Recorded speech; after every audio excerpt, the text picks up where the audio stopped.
Bata. Paano mo malalaman kung tulog talaga yan? Diba? Pag binaba, pag binaba niya yung kamay niya na yan, nagpapa... Pag binaba niya yung kamay na yan, ibig sabihin, gising siya.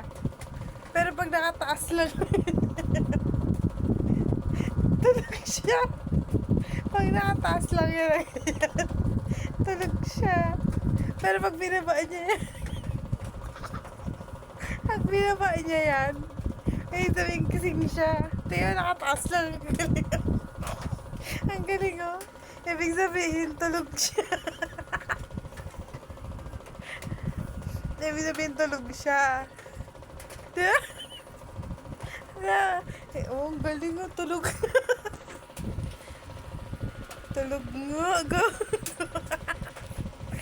Tulog nga. Ang galing naman. Ibig sabihin, tulog talaga siya mahimbing. Huh?